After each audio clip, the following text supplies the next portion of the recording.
No lo creerás, la razón por la que Estados Unidos quiere eliminar al presidente Nayib Bukele.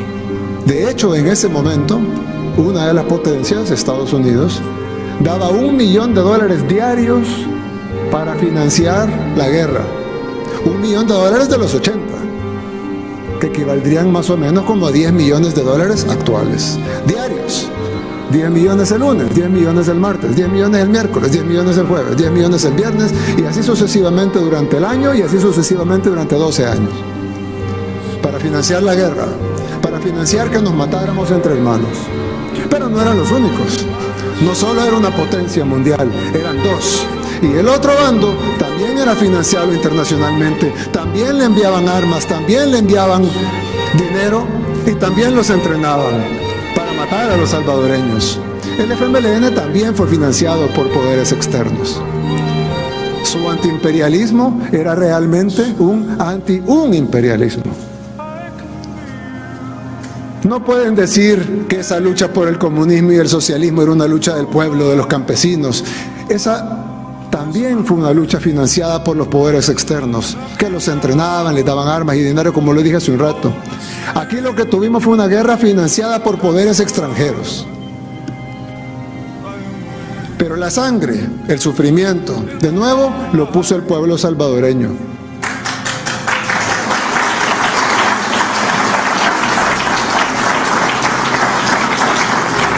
Y ambos bandos, los de un grupo y los del otro, no estamos tomando bandos, simplemente es un análisis sobre la realidad del país que es indebatible, o al menos irrefutable. Ambos bandos, por igual, nos decían que esa era la solución a nuestros problemas. Los que financiaban la guerra nos decían que esa era la solución, que nos estaban financiando para ayudar a nuestro país, y que eso era lo mejor para nosotros. El mundo tiene que saber toda Y la muchos verdad. salvadoreños que se sumaron a la lucha del FMLN para ir a matar, dejaron a sus familias, agarraron un fusil. Niños de 10, 11 y 12 años que se fueron a matar, que no tuvieron niñez. Muchos murieron en la guerra, pero incluso los que sobrevivieron no tuvieron niñez, porque a esa corta edad fueron a matar en lugar de estar jugando y aprendiendo. Como si lo hacían en el primer mundo. Sus niños jugaban, mientras nuestros niños se mataban. Los dos bandos de esta guerra internacional nos vendieron que ese era el mejor camino para una vida mejor. ¿No es cierto? Es una realidad irrefutable. Pero la historia nos enseñó que nos engañaron. Que era una guerra entre dos sistemas a nivel mundial que fue trasladada a El Salvador como un campo de batalla más. Todo ese proceso desembocó en los llamados acuerdos de paz, también auspiciados por poderes internacionales. Qué extraño, ¿no? Todo el guión. Lo que nuestra gente vivió fue el miedo y el dolor de perder a su familia. 80,000 salvadoreños murieron y más de 20,000 desaparecidos, y además 1 millón de desplazados, la mayoría a Estados Unidos, en algunos casos a Canadá y a otros países. Nuestro país quedó destruido, nos retrocedieron 30 años en nuestro desarrollo y nos convertimos en un país sin posibilidades de nada. No nos desarrollamos como pudimos hacerlo. Millones quedaron con traumas que todavía están ahí y todavía seguimos pagando las deudas de la guerra. O no han visto a los veteranos pidiendo sus derechos. Todavía al día de hoy seguimos pagando las facturas de la guerra. Así que nos vendieron entonces que lo mejor para nuestro país era firmar la paz. Por supuesto que nadie está en contra de parar un conflicto armado, que además nunca debió haber existido. Pero no se firmó ninguna paz, porque no hubo paz en El Salvador. Solo fue otro engaño más. Otro engaño de la larga lista de engaños a los que hemos sido sometidos en toda nuestra historia. En enero de 1992, cuando se firmó la falsa paz, el pueblo fue a celebrar.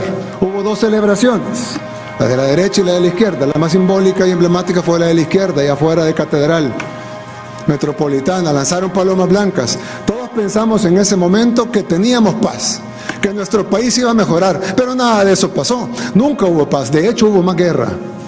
Han muerto y desaparecido más salvadoreños víctimas de la violencia después de los supuestos acuerdos de paz.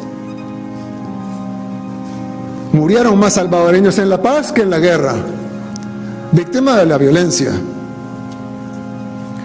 En esta vez a manos de las pandillas, que coincidentalmente también fueron hijos de la guerra. Para los que no conocen esa parte de la historia, es importante que la conozcan, aunque gracias a Dios ya no la van a vivir, pero es la historia de nuestro país.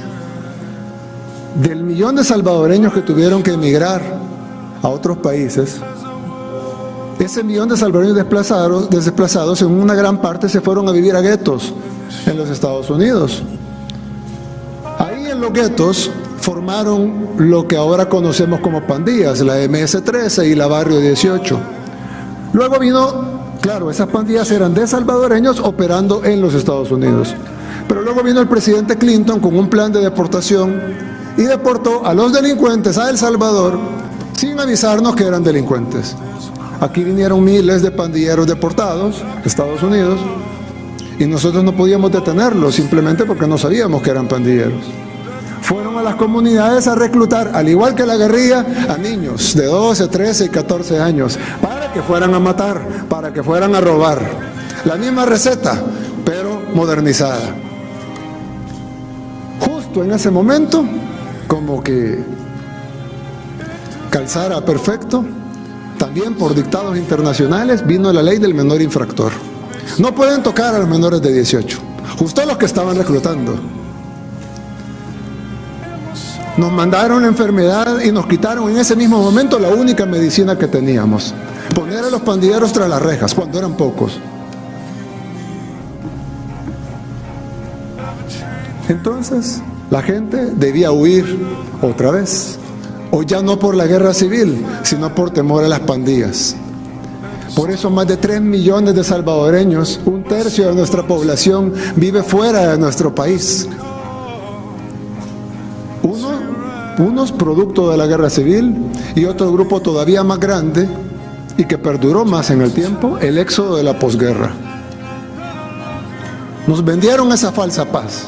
Y luego pasaron 30 años vendiéndonos una falsa seguridad, una falsa democracia, una falsa institucionalidad y una falsa libertad. Sabemos que la paz y la libertad no se logran de la noche a la mañana. Alguien va a decir, bueno, pero es que firmó la paz, pero era un proceso.